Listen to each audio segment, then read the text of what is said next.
السلام علیکم، کشمیر ڈیجیٹل کے ساتھ میں ہوں نوشین خواجہ، اور آج میرے ساتھ موجود ہیں ڈاکٹر محمد رفیق، جو آزاد کشمیر کے ماحولیات کے تحفظ کے ادارے کے ڈپٹی ڈائریکٹر ہیں۔ ڈاکٹر صاحب، آپ کا بہت شکریہ کہ آپ نے ہماری پوڈ کاسٹ میں شرکت کی۔ یہ بتائیے گا کہ کلائمیٹ چینج کا کیا مسئلہ ہے اور یہ کس طرح سے متاثر کر رہا ہے پاکستان کو اور اسپیشلی آزاد کشمیر کو؟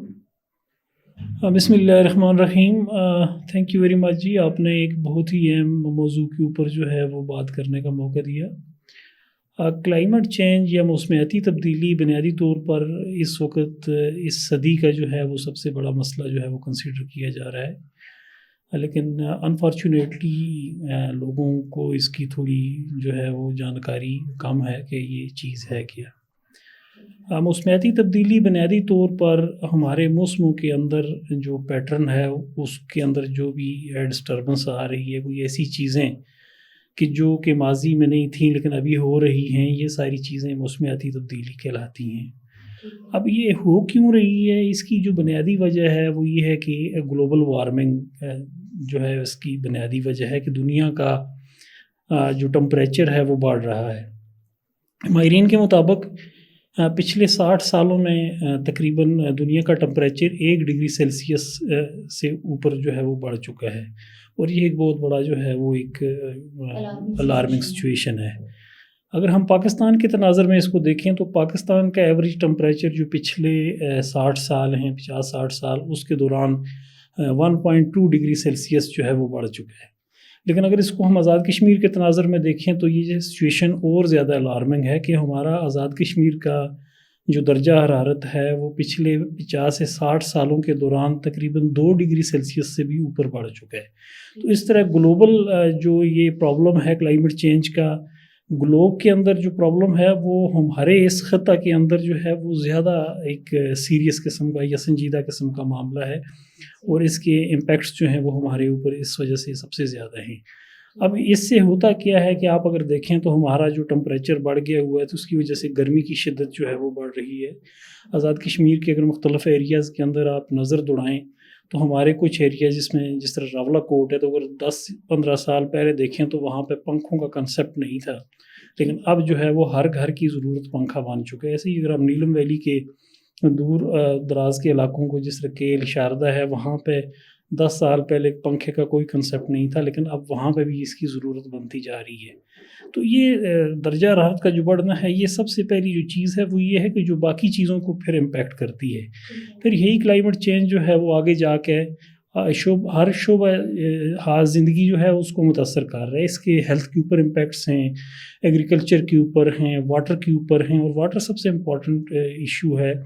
پانی جو ہے اس وقت سب سے بڑا مسئلہ جو ہے وہ بن چکا ہوا ہے، اور پانی کی وجہ سے جو ہے وہ باقی جو سیکٹرز ہیں اس کے ساتھ لنکڈ ہیں۔ اگر پانی کم ہو رہا ہے تو ہماری ایگریکلچر کی، زراعت کی پروڈکٹیوٹی کم ہو رہی ہے، زراعت فوڈ سیکیورٹی کے ساتھ لنکڈ ہے، تو اس طرح سے یہ مسئلہ بن رہا ہے۔ اگر یہی ٹمپریچر بڑھتا ہے، ہمارے گلیشیئر میلٹ ہوتے ہیں، فلڈز آتے ہیں، تو اس سے ہمارے پانی جو ہے وہ متاثر ہوتے ہیں، پینے کے پانی، ہمارے جو چشمے ہیں وہ یعنی متاثر یہ ہوتے ہیں۔ موسم کی پیٹرن میں جو تبدیلیاں آ رہی ہیں، جو بارشوں کا وقت جو آگے پیچھے ہو رہا ہے یا برف باری کا، اس میں بیسک جو ریزن ہے وہ کلائمیٹ چینج ہے۔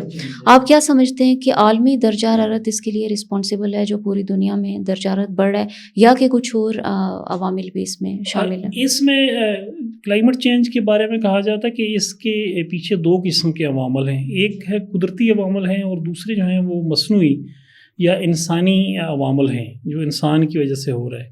جو قدرتی عوامل ہیں وہ تو ان کا جو حصہ ہے اس میں بڑا کم ہے، کہا جاتا ہے کہ تقریباً 10 سے 15% اس کے اندر قدرتی عوامل کا کردار ہے، لیکن 80-85% جو اس کے اندر کردار ہے وہ مصنوعی عوامل یا انسانی کارستانیاں ہیں۔ وہ کس طرح سے ہیں کہ مطلب ہم جو یہ گاڑیوں کا دھواں ہے، فیکٹریوں کا ہے، ہم جو ڈیفارسٹیشن کر رہے ہیں، جنگلات کو کاٹ رہے ہیں، آلودگی پھیلا رہے ہیں، گرد و غبار اڑ رہا ہے، یہ ساری چیزیں اس کے اندر کنٹریبیوٹ کرتی ہیں۔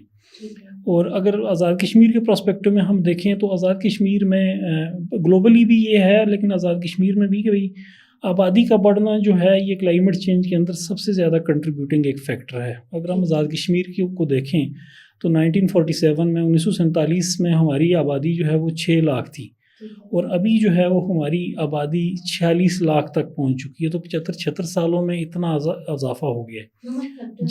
جب آبادی میں اضافہ ہو رہا ہے تو یہ مختلف فیکٹرز کے اندر پھر کنٹریبیوٹ کرتا ہے کہ ہمیں جو ہے وہ اپنی ضروریات کے لیے پھر ہم نے اپنا انفراسٹرکچر بڑھانا ہے. شہروں کا پھیلاؤ ہو رہا ہے, جنگلات کا کٹاؤ ہو رہا ہے, گھر بن رہے ہیں, زرخیز زمینیں جو ہیں وہ اس کے اندر آ رہی ہیں, تو یہ اس کے اندر کنٹریبیوٹ کرتا ہے. پھر آزاد کشمیر میں ایک بڑا فیکٹر جو ہے وہ ٹرانسپورٹ سیکٹر ہے جو اس کے اندر کنٹریبیوٹ کرتا ہے. جو گاڑیوں کا دھواں ہے وہ اس کے اندر بڑا کنٹریبیوشن دے رہا ہے. پھر فیکٹریز چونکہ ابھی کم ہیں.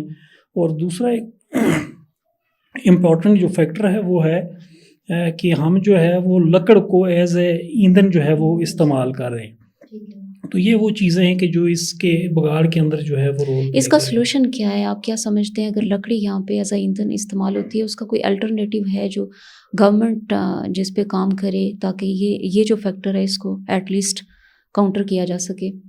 جی بالکل, سلوشن جو ہیں وہ موجود ہیں. لکڑی کے الٹرنیٹ کے طور پر ہمارے پاس سلوشن موجود ہیں. جیسے کہ ہمارے پاس واٹر ریسورسز جو ہیں وہ ایک بہت بڑا سورس ہے.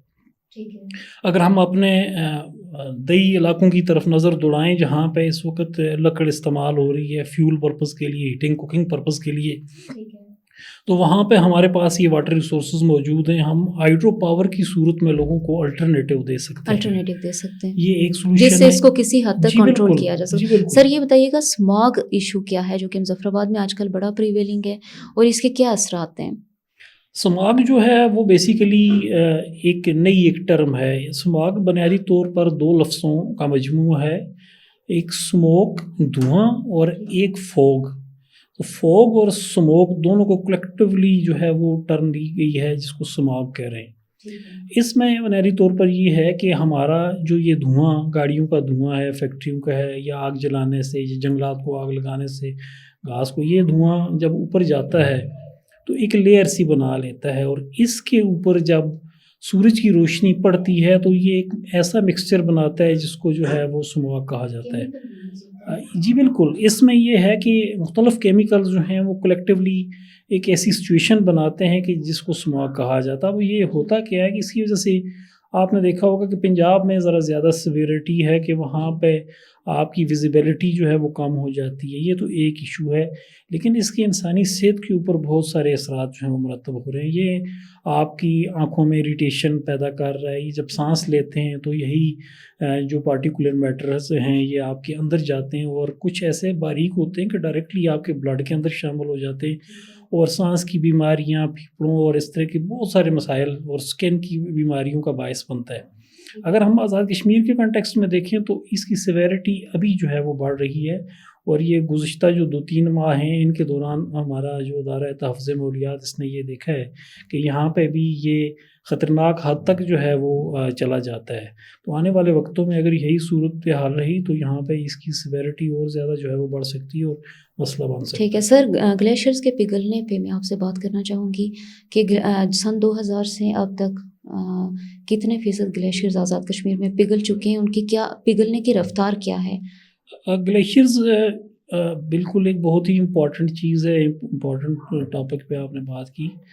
آزاد کشمیر یا پاکستان کے اگر آپ فریش واٹر ریسورسز کو دیکھیں تو 80% انحصار جو ہے وہ یہ گلیشیئرز کے اوپر ہے. گلیشیئرز کو واٹر ٹاور بھی کہا جاتا ہے اور پانی کا ایک بہت بڑا ایک ذخیرہ ہے. اگر آزاد کشمیر کی میں بات کروں تو آزاد کشمیر کے اندر یہ گلیشیئرز جو ہیں وہ بہت محدود حد تک ہیں. اگر آپ دیکھیں تو یہ صرف آزاد کشمیر کا جو ضلع نیلم ہے اس کے اندر گلیشیئرز آپ کو ملیں گے, ابھی باقی جگہوں سے ختم ہو چکے ہیں. یہاں پہ بھی گلیشیئرز کی جو اماؤنٹ ہے, جو اس کا میٹیریل ہے وہ بہت کم ہو چکا ہے. EPA کی اسیسمنٹ کے مطابق ہمارے آزاد کشمیر کے اندر جو گلیشیئرز ہیں سن 2000 میں تقریباً 15,115 ہیکٹر کے اوپر موجود تھے, لیکن وہ 2010 میں کم ہو کر 15,000 سے 13,000 ہیکٹر کے اوپر آ گئے تھے. اور 2017 کی اسیسمنٹ کے مطابق وہ 13,000 ہیکٹر سے کم ہو کر 11,000 ہیکٹر تک آ گئے تھے. اگر ہم صرف اس کو پروجیکشن ہی کر کے دیکھیں تو ابھی یہ ہمارے گلیشیئر تقریباً میرا یہ خیال ہے کہ 10,000 ہیکٹر تک جو ہے وہ پہنچ چکے ہوئے. ٹھیک ہے. میں نے سر آپ کی ریسرچ رپورٹ میں پڑھا تھا کہ یہ جو گلیشیئرز پگھل رہے ہیں اس کی وجہ سے 50 جھیلیں بن چکی ہیں وہاں پہ, تو وہ کیا تھریٹ ہے مظفر آباد کے لیے, آگاہ کیجیے گا. اگر وہ گلیشیئرز کو ہم آگے دیکھیں پروجیکٹ کر کے کہ بھائی آگے اگر یہی سلسلہ چلتا رہا تو ایک ریسرچ کے مطابق جو ہے وہ یہ گلیشیئرز اگلے کوئی 30-40 سالوں میں ختم ہو جائیں گے اگر ہم اس کے لیے کچھ نہیں کریں گے. جب گلیشیئرز پگھلتے ہیں تو اس کی وجہ سے کچھ اور جو ہیں فینومینا بھی جنم لیتے ہیں, جس میں ایک ٹرم یوز ہوتی ہے GLOF, glacier lake outburst floods. Glaciers پگھلنے کی وجہ سے کچھ ایسی جھیلیں نمودار ہوتی ہیں کہ جن کے آگے کی دیوار جو ہوتی ہے وہ بہت کمزور ہوتی ہے, اور جب پیچھے پانی کا پریشر بڑھتا جاتا ہے تو وہ گلیشیئر لیکس جو ہیں وہ ان کو پھٹنے کا خدشہ ہوتا ہے, اور جب وہ پھٹتی ہیں تو گلاف یا اس فلڈ کی صورت میں پانی سامنے آتا ہے اور بہت زیادہ نقصانات کرتا ہے. آزاد کشمیر میں اس طرح کا کوئی ایونٹ آن ریکارڈ نہیں ہے.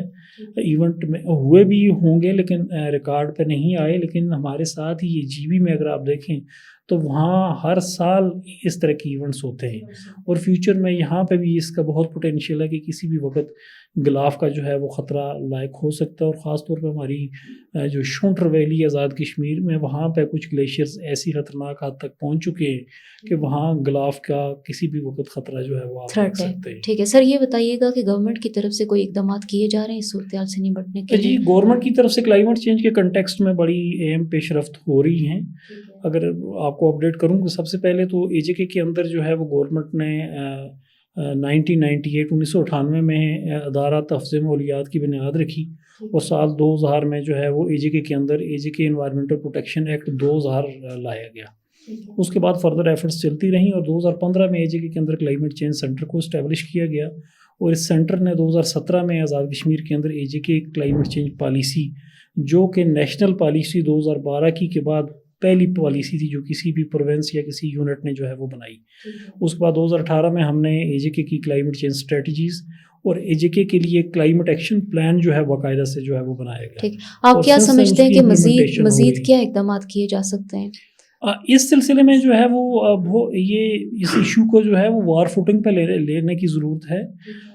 جیسے نیشنل لیول کے اوپر کلائمیٹ چینج اتھارٹی بنی ہے اور کلائمیٹ چینج ایکٹ 2017 ہے, تو آزاد کشمیر گورنمنٹ کو بھی اس طرح کے سٹیپس لینے کی ضرورت ہے. اور ابھی گورنمنٹ آف اے جے کے نے ایک بہت ہی عمدہ سٹیپ لیا ہے کہ انہوں نے آزاد کشمیر کے اندر ایک کلائمیٹ چینج کے اوپر ٹاسک فورس بنائی ہے, جس کے ضیاء القمر صاحب جو ہیں وہ اس کے چیئرمین ہیں اور کچھ منسٹرز اس کے ممبرز ہیں. اور یہی ٹاسک فورس آگے چل کے اس کے اوپر فردر جو ہے وہ سٹیپس لے سکتی ہے. اور اس کے علاوہ جو امپورٹنٹ چیز ہے وہ یہ ہے کہ اس ڈپارٹمنٹ کو اسٹرینتھن کرنے کی ضرورت ہے, تاکہ فردر جو ہے وہ ایمرجنسی بنیادوں کے اوپر کلائمیٹ چینج کے امپیکٹس کو کم کرنا اور اس کے کنٹیکسٹ میں جو ہے وہ اپنی تیاری کرنے کی ضرورت ہے, تاکہ آزاد کشمیر کے اندر اس کی تباہ کاریاں جو ہیں وہ ان کو کم کیا جا سکے. ڈاکٹر رفیق, آپ کا بہت شکریہ.